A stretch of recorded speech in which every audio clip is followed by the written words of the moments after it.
بسم اللہ الرحمن الرحیم۔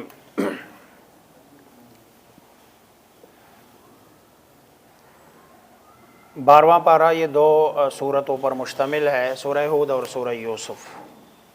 سورہ ہود کی صرف 5 آیات یہ 11ویں پارے میں ہے، بقیہ پوری جو صورت ہے وہ 12ویں پارے میں ہے۔ یہ مکی صورت ہے، 123 اس میں آیات ہے اور 10 رکوع ہے۔ اس صورت کی ابتدا میں قرآن کریم کی عظمت کو بیان کیا گیا ہے کہ یہ قرآن اپنی آیات، معانی اور مضامین کے اعتبار سے محکم کتاب ہے، اور اس میں کسی بھی اعتبار سے کوئی فساد اور خلل نہیں آ سکتا، اور نہ اس میں کوئی تعارض ہے، تناقض ہے، آپس میں اس کے مضامین آپس میں جڑے ہوئے ہیں۔ اور اس کے محکم ہونے پر جو سب سے بڑی دلیل ہے وہ یہ ہے کہ اس کی جو تفصیل ہے، تشریح ہے، یہ اس ذات نے کی ہے جو حکیم بھی ہے، خبیر بھی ہے، علیم بھی ہے، اور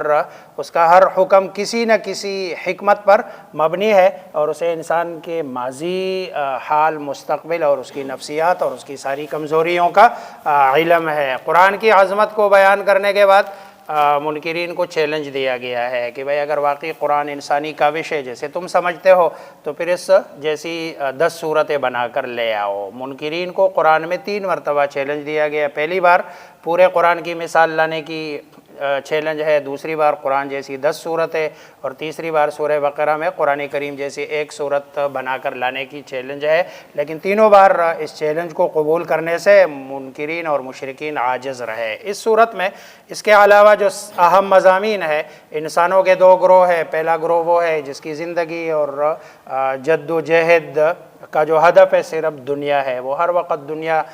کو زیادہ سے زیادہ کمانے میں اور اس کو آرام دہ بنانے کی فکر میں لگے رہتے ہیں، اور کبھی بھولے سے بھی انہیں آخرت کی فکر نہیں ہوتی۔ دوسرا وہ گروہ ہے جو توفیق یافتہ ہے،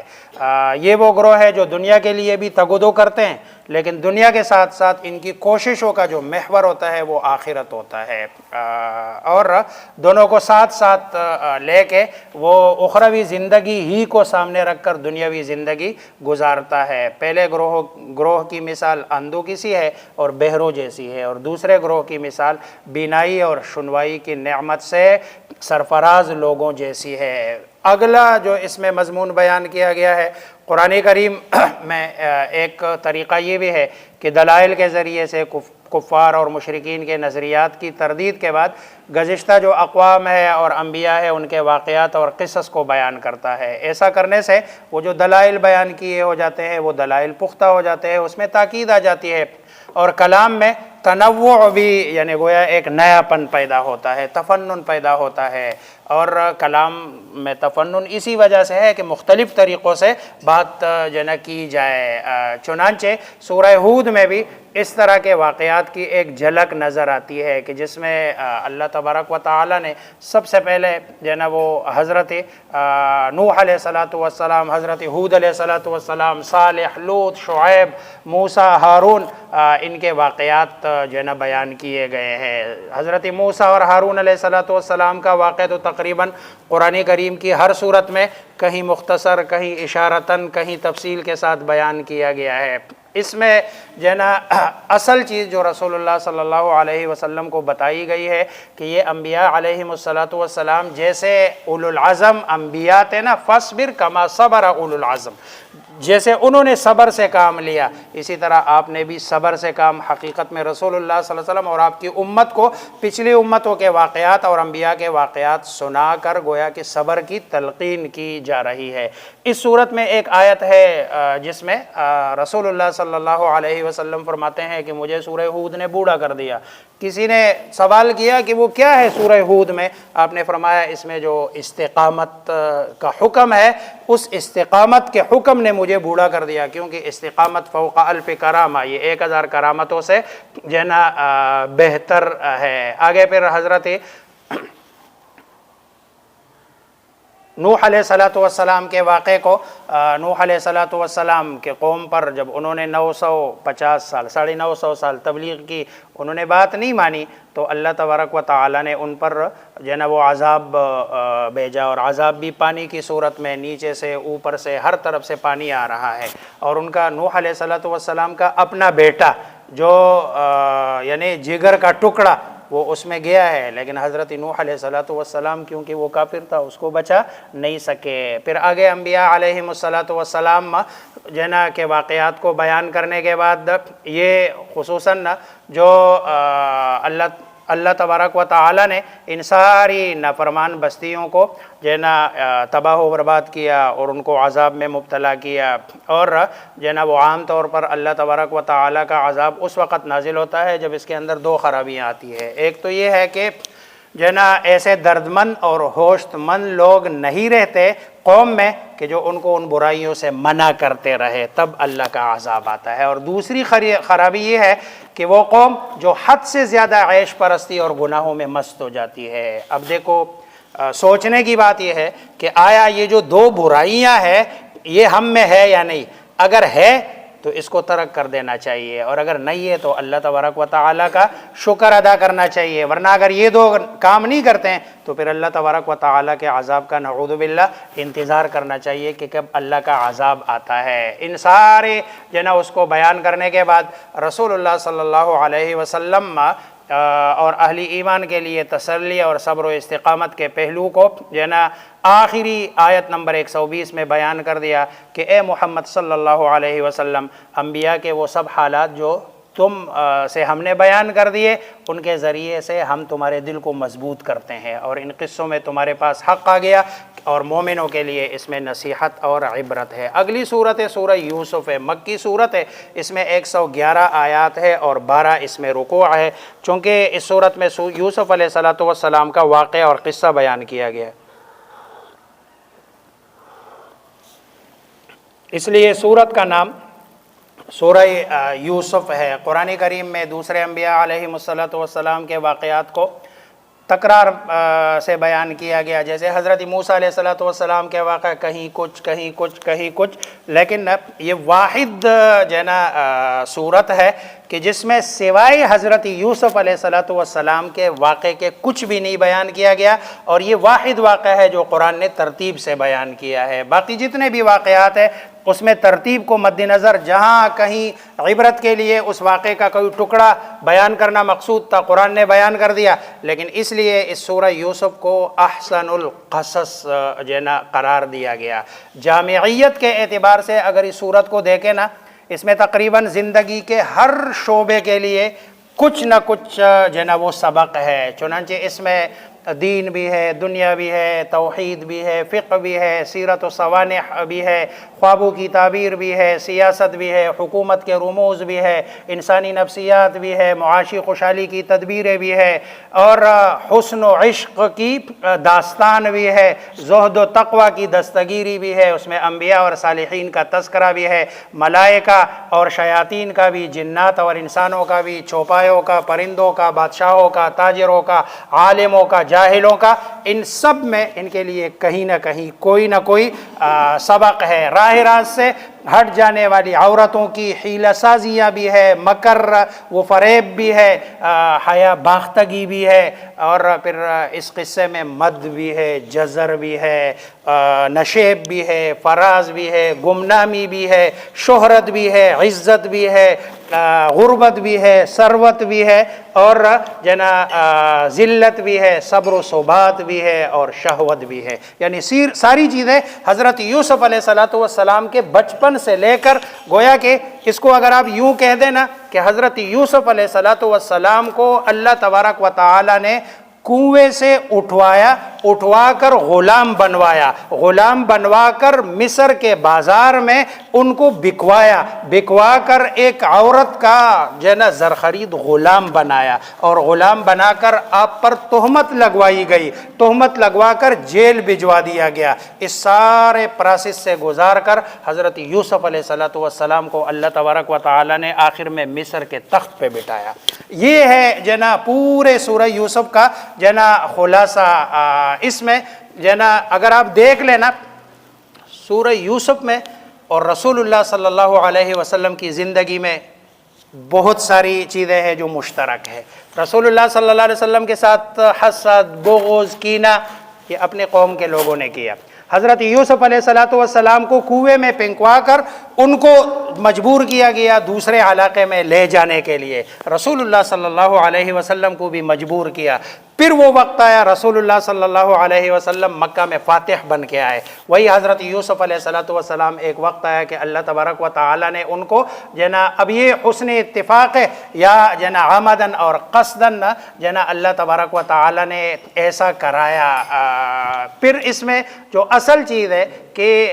بھائیوں کا حسد اور ان کی برائی، حضرت یوسف علیہ الصلوۃ والسلام، واقعہ اگر مختصر میں بیان کروں تو حضرت یعقوب علیہ الصلوۃ والسلام کے 12 بیٹے ہیں، یوسف علیہ الصلوۃ والسلام ان میں سے غیر معمولی طور پر حسین سیرت صورت کے اعتبار سے سب سے اعلیٰ ہے، اس لیے والد کو تھوڑے سے زیادہ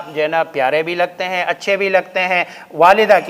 کا انتقال ہوا ہے اور چھوٹے بچے سے ویسے بھی فطری طور پر انسان کی محبت تھوڑی سی زیادہ وہ ہوتی ہے۔ ہمارے ہاں کہتے ہیں یہ بڑھاپے کی اولاد ہے، یہ جو بڑھاپے کی اولاد ہوتی ہے نا، یہ باقی بچوں سے ویسے بھی تھوڑی سی زیادہ اس کے ساتھ پیار ہوتا ہے۔ بھائی محبت اس کے باپ کی محبت کی وجہ سے حسد میں مبتلا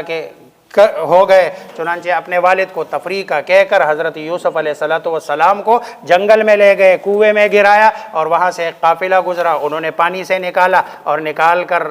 وہ مصر میں جا کر بیچ دیا۔ عزیز مصر نے خرید کر اپنے گھر میں رکھ لیا، جوان ہوئے تو اس کی بیوی آپ پر فریفتہ ہو گئی اور اس نے برائی کی دعوت دی، آپ نے اس دعوت کو ٹکرا دیا۔ عزیز مصر نے بدنامی سے بچنے کے لیے ان کو جیل میں ڈال دیا اور قید خانے میں بھی آپ نے دعوت و توحید کا سلسلہ جاری رکھا، اس کو چھوڑا نہیں۔ جب آپ سے خواب کی تعبیر پوچھی گئی تو آپ نے خواب کی تعبیر سے پہلے ان کو اللہ تبارک و تعالیٰ کی توحید کی دعوت دی۔ بادشاہ وقت نے خواب دیکھا، تعبیر بتانے کے لیے انہوں نے اپنے وہاں کے لوگوں سے پوچھا، انہوں نے کہا جیل میں ایک بندہ ہے وہ بتاتا ہے تعبیر، چنانچہ وہ آپ کی نظروں میں آ گئے۔ اس خواب کی تعبیر بتانے سے آپ کو خزانے اور تجارت اور مملکت کا خود مختار وزیر بنا دیا، اور مصر اور اس کے آس پاس کے علاقوں میں قحط کی وجہ سے آپ کے بھائی غلہ حاصل کرنے کے لیے مصر آئے۔ ایک دو ملاقاتوں کے بعد آپ نے انہیں بتا دیا کہ میں تمہارا بھائی یوسف ہوں۔ والدین بھی مصر آ گئے اور یہیں ہو کر آباد ہو گئے۔ اس میں جو چیدہ نکات ہے نا، اس میں اشارتاً میں کہہ دیتا ہوں، تھوڑا سا ٹائم لگے گا، اہم ہے بتا دیتا ہوں۔ نمبر 1، بسا اوقات مصیبت یہ نعمت اور راحت تک پہنچنے کا سبب بنتی ہے، یہ ایک ہمارے لیے اس میں ایک سبق ہے۔ نمبر 2، حسد انتہائی خوفناک بیماری ہے، سگے بھائی میں بھی یہ بیماری پیدا ہو جاتی ہے، تو اس لیے قرآن میں اللہ نے فرمایا وَمِن شَرِّ حَاسِدٍ اِذَا حَسَد۔ نمبر 3، اچھے اخلاق، اعلیٰ اوصاف، بہترین تربیت بہرحال اپنا رنگ دکھاتی ہے۔ کسی نہ کسی حضرت یوسف علیہ الصلوۃ والسلام کی اچھی تربیت تھی، اچھے اخلاق تھے، بہترین اس کی تربیت تھی، اس نے اپنا رنگ دکھایا۔ حضرت یوسف علیہ الصلوۃ والسلام ایک عظیم باپ کے پروردہ تھے اور خاندانی نبوت میں آپ کی تربیت ہوئی، لہذا اخلاقی میراث بھی اپنے آباء و اجداد سے ملی اور یہ انجام کار آپ کے راحت اور ظاہری دنیا میں عزت کا سبب اور ذریعہ بنا۔ نمبر 4، عفت، عصمت، امانت، استقامت، یہ ساری بلائیوں کا سرچشمہ ہے۔ حضرت یوسف علیہ الصلوۃ والسلام کے اس پورے واقعے میں دیکھو، پاک دامنی، عفت کو ہاتھ سے نہیں، اور استقامت، انہوں نے کتنا ورغلایا، کیسے طریقے آزما لے، لیکن استقامت مردوں کے لیے بھی ہے، یہ عورتوں کے لیے بھی ہے، اور دین پر جمنے والوں کے لیے ایک نہ ایک دن عزت اور احترام ضرور حاصل ہو کر رہتا ہے۔ نمبر اگلا 5، مرد اور عورتوں کا اختلاط اور خلوت، میل جول بہرحال فتنے کا باعث بنتا ہے، جیسے اس واقعے میں ہوا جب الگ ہوئے عزیز مصر کی بیوی اور حضرت یوسف علیہ الصلوۃ والسلام، فتنہ بنا، اور